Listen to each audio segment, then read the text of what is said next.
ನೋಡಿ, double standard ನೀತಿಗಳಿಂದ ಸದಾ ಅಪಹಾಸ್ಯಕ್ಕೆ ಒಳಗಾಗುವಂತಹ ಕಾಂಗ್ರೆಸ್ ಇವತ್ತು ಅಂಥದ್ದೇ ಕಾರಣಕ್ಕೆ ಮತ್ತೆ ವಿರೋಧಿಗಳ ಬಾಯಿಗೆ ಆಹಾರ ಆಗಿದ್ದಾರೆ.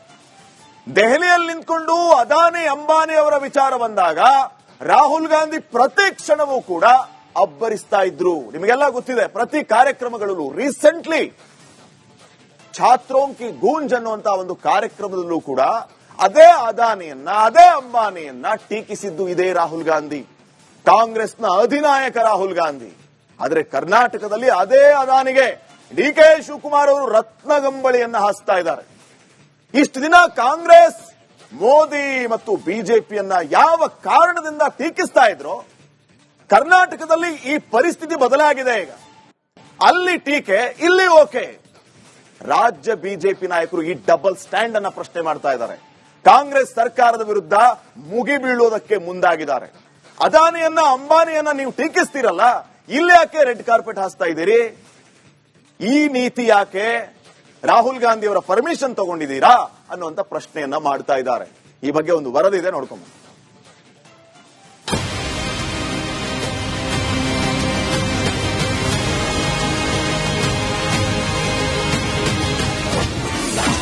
ದೆಹಲಿಯಲ್ಲಿ ಗೌತಮ್ ಅದಾನಿ ವಿರುದ್ಧ ರಾಗ ನಿಗಿನಿಗಿ.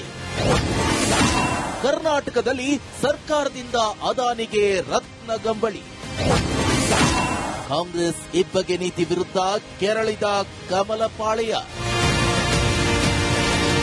ಭಾರತದಲ್ಲಿ 60ಕ್ಕೂ ಹೆಚ್ಚು ವರ್ಷ ಆಡಳಿತ ಮಾಡಿರೋ ದಿ ಗ್ರ್ಯಾಂಡ್ ಓಲ್ಡ್ ಪಾರ್ಟಿ ಅಂದ್ರೆ ಅದು ಕಾಂಗ್ರೆಸ್. ನೆಹರುನಿಂದ ಇಂದಿನ ರಾಹುಲ್ ಗಾಂಧಿವರೆಗೂ ಕಾಂಗ್ರೆಸ್ನ ಇಬ್ಬಗೆ ನೀತಿಗಳು ವಿರೋಧಿಗಳ ಬಾಯಿಗೆ ಆಹಾರವಾಗ್ತಾನೆ ಇದೆ. ಕಾಂಗ್ರೆಸ್ನ ಈ ಪರಿಸ್ಥಿತಿ ನೋಡಿದ್ರೆ ಮುಂದೆಯೂ ಇದು ತಪ್ಪೋದಿಲ್ಲ ಅನ್ಸುತ್ತೆ. ಅದಕ್ಕೆ ಫ್ರೆಶ್ ಎಕ್ಸಾಂಪಲ್ ಅಂದ್ರೆ ಗೌತಮ್ ಅದಾನಿ ವಿಚಾರ. ಅಷ್ಟಕ್ಕೂ ಅಸಲಿ ವಿಚಾರಕ್ಕೆ ಬರೋಕು ಮುನ್ನ ಗೌತಮ್ ಅದಾನಿ ವಿರುದ್ಧದ ರಾಹುಲ್ ಗಾಂಧಿ ರೋಷಾಗ್ನಿ ನೋಡ್ಕೊಂಡು ಬರೋಣ.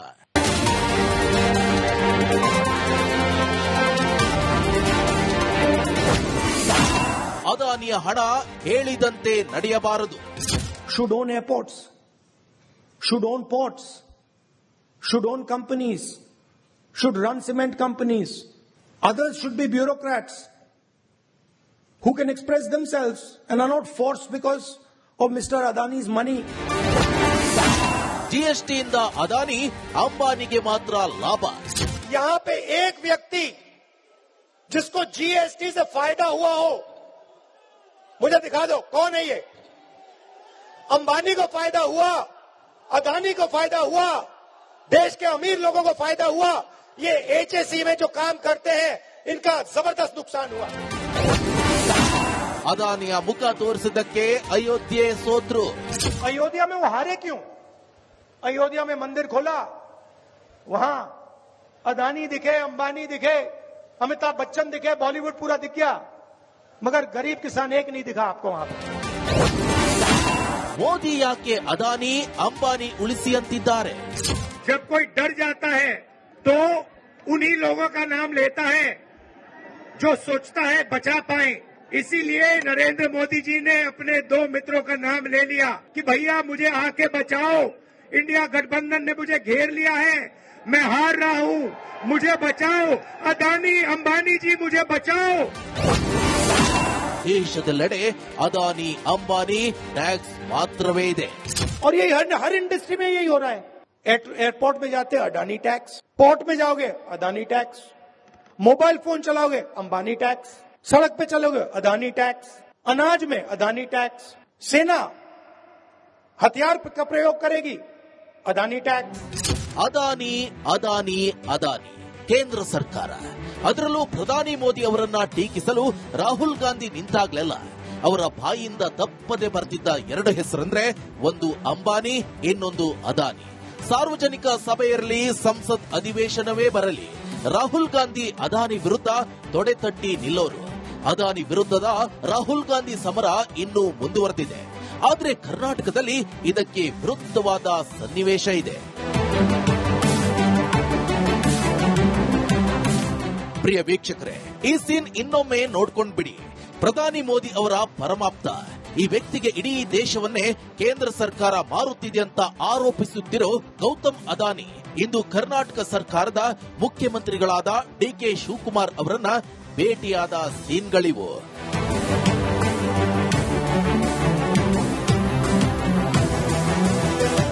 ಹೌದು, ಸಿಎಂ ಡಿಕೆ ಶಿವಕುಮಾರ್ ಅವರ ಮತ್ತೊಂದು ಕನಸಿನ ಕೂಸು ಅಂದ್ರೆ ಅದು ಟನಲ್ ರೋಡ್. ಬೆಂಗಳೂರಿನ ಹೆಬ್ಬಾಳದಿಂದ ಸಿಲ್ಕ್ ಬೋರ್ಡ್ ವರೆಗೆ ಸುಮಾರು 17 ಕಿಲೋಮೀಟರ್ ಉದ್ದದ ಅವಳಿ ಸುರಂಗ ರಸ್ತೆ ಮಾರ್ಗವನ್ನ ಪಿಪಿಪಿ ಮಾಡೆಲ್ನಲ್ಲಿ ನಿರ್ಮಾಣ ಮಾಡಲು ಗೌತಮ್ ಅದಾನಿ ಗ್ರೂಪ್ ಟೆಂಡರ್ ಹಾಕಿದ್ದು. ಈ ಕುರಿತು ಚರ್ಚೆ ಮಾಡಲು ಸ್ವತಃ ಅದಾನಿಯೇ ಇಂದು ಡಿಕೆ ಶಿವಕುಮಾರ್ ಮನೆಗೆ ಬಂದಿದ್ರು. ಡಿಕೆಶಿ ಅದಾನಿ ಭೇಟಿಗೆ ಅನುಮತಿ ಕೊಡ್ತಾ ಹೈಕಮಾಂಡ್. ಎಸ್, ಸಿಎಂ ಡಿಕೆ ಶಿವಕುಮಾರ್ ಅವರನ್ನ ಅದಾನಿ ಭೇಟಿ ಮಾಡಿ ಹೋಗ್ತಿದ್ದಂತೆ ರಾಜ್ಯ ರಾಜಕೀಯ ವಲಯದಲ್ಲಿ ಕಾವೇರಿತ್ತು. ಅದಾನಿ ಬಿಜೆಪಿ ಏಜೆಂಟ್ ಅಂತ ರಾಹುಲ್ ಗಾಂಧಿ ಟೀಕಿಸ್ತಾರೆ. ಆದ್ರೆ ಕರ್ನಾಟಕದಲ್ಲಿ ಅದಾನಿಗೆ ರೆಡ್ ಕಾರ್ಪೆಟ್ ಹಾಕಿದ್ದು ಈ ಭೇಟಿಗೆ ಹೈಕಮಾಂಡ್ ಅನುಮತಿ ಕೊಟ್ಟಿದ್ದ. ಇದು ಡಬಲ್ ಸ್ಟ್ಯಾಂಡ್ ಅಲ್ವಾ ಅಂತ ಆರ್ ಅಶೋಕ್ ಪ್ರಶ್ನೆ ಎಸೆದಿದ್ದಾರೆ. ಗೌರವಾನ್ವಿತ ರಾಹುಲ್ ಗಾಂಧಿ ಅವರು ಅದಾನಿ ಬಿಜೆಪಿ ಏಜೆಂಟ್ ಅಂತೆ. ಅದಾನಿ ಬಿಜೆಪಿಯ ಏಜೆಂಟ್ 100 ಸರಿ ಹೇಳ್ಬಿಟ್ಟವ್ರೆ. ಮತ್ತೆ ಎಲ್ಲ ಅವ್ರ ಪಾರ್ಟಿಯವ್ರಿಗೂ ಎಲ್ಲಾ ಮೀಟಿಂಗ್ ಅಲ್ಲೂ ಹೇಳಿದ್ದಾರೆ ಅದಾನಿ ಬಿಜೆಪಿಯ ಏಜೆಂಟ್ ಅಂತ. ಈ ಕರ್ನಾಟಕ ಸರ್ಕಾರ ಅದಾನಿ ಅವರಿಗೆ ರೆಡ್ ಕಾರ್ಪೆಟ್ ಹಾಕಿದೆಯಲ್ಲ, ಈಗ ಇವತ್ತು ಭೇಟಿನೂ ಕೂಡ ನಡೀತಾ ಇದೆ. ರಾಹುಲ್ ಗಾಂಧಿ ಪರ್ಮಿಷನ್ ಕೊಟ್ರಾ? ರಾಹುಲ್ ಗಾಂಧಿ ಪರ್ಮಿಷನ್ ತಗೊಂಡಿದ್ದೀರಾ? ಸೋನಿಯಾ ಗಾಂಧಿ ಪರ್ಮಿಷನ್ ತಗೊಂಡಿದ್ದೀರಾ? ಅವ್ರದೇನ ಅನುಮತಿ ತಗೊಂಡಿದ್ದೀರಾ? ಅಲ್ಲಿ ಮಾತ್ರ ಡೆಲ್ಲಿಯಲ್ಲಿ ಅದಾನಿ ವಿರುದ್ಧ, ಕರ್ನಾಟಕ ಕಾಂಗ್ರೆಸ್ ಅದಾನಿ ಪರ. ಇದು ಡಬಲ್ ಸ್ಟ್ಯಾಂಡರ್ಡ್ ಅಲ್ವಾ ನಿಮ್ದು? ಇನ್ನು ಗೌತಮ್ ಅದಾನಿ ಭೇಟಿ ವಿಚಾರಕ್ಕೆ ಪ್ರತಿಕ್ರಿಯೆ ನೀಡಿದ ಸಿಎಂ ಡಿಕೆ ಶಿವಕುಮಾರ್, ಇದೊಂದು ಸೌಜನ್ಯದ ಭೇಟಿ. ಅವರು ಬಂದ್ರು, ನನ್ನ ಭೇಟಿಯಾಗಿ ಹೋದ್ರು ಅನ್ನೋ ಸಮರ್ಥನೆ ನೀಡಿದ್ದಾರೆ. ಅವರು after the first time after I became ನಾನು ಚೀಫ್ ಮಿನಿಸ್ಟರ್ ಆದ್ಮೇಲೆ ಮೊದಲನೇ ಬಾರಿಗೆ ಅವ್ರಿಗೆ ಬಂದು ಇಲ್ಲಿ ಭೇಟಿ ಮಾಡಬೇಕು. ಇಲ್ಲಿ ಬೇಕಾದಷ್ಟು ಅವರೆಲ್ಲ ವೃತ್ತಿ ಮಾಡ್ತಾ ಇದ್ದಾರೆ. ಸೌಜನ್ಯಕ್ಕೆ ಅವ್ರು ಬಂದಿದ್ರು, ಭೇಟಿ ಮಾಡಿದ್ರೆ ಹೋಗಿದ್ದಾರೆ. ಗೌತಮ್ ಅದಾನಿ ಭೇಟಿಯ ಬಗ್ಗೆ ಕಾಂಗ್ರೆಸ್ ಡಿಕೆ ಶಿವಕುಮಾರ್ ಅವರ ಸಮರ್ಥನೆ ಏನೇ ಇರಲಿ, ಆದ್ರೆ ಮೋದಿ ಸರ್ಕಾರ ಅದಾನಿ ಅಂಬಾನಿಗೆ ಇಡೀ ದೇಶವನ್ನೇ ಮಾರಾಟ ಮಾಡ್ತಿದೆ ಅಂತ ದೇಶದ ಉದ್ದಗಲಕ್ಕೂ ರಾಹುಲ್ ಗಾಂಧಿ ಆರೋಪ ಮಾಡ್ತಿರೋ ಹೊತ್ತಲ್ಲಿ ಕಾಂಗ್ರೆಸ್ ಆಡಳಿತ ಇರೋ ರಾಜ್ಯಗಳೇ ಅದಾನಿಗೆ ರತ್ನಗಂಬಳಿ ಹಾಕ್ತಿರೋದು ಡಬಲ್ ಸ್ಟ್ಯಾಂಡರ್ಡ್ ಅಲ್ವೇ ಅನ್ನೋದು ರಾಜ್ಯದ ಪ್ರಬುದ್ಧ ಪ್ರಜೆಗಳ ಮೂಲ ಪ್ರಶ್ನೆಯಾಗಿದೆ.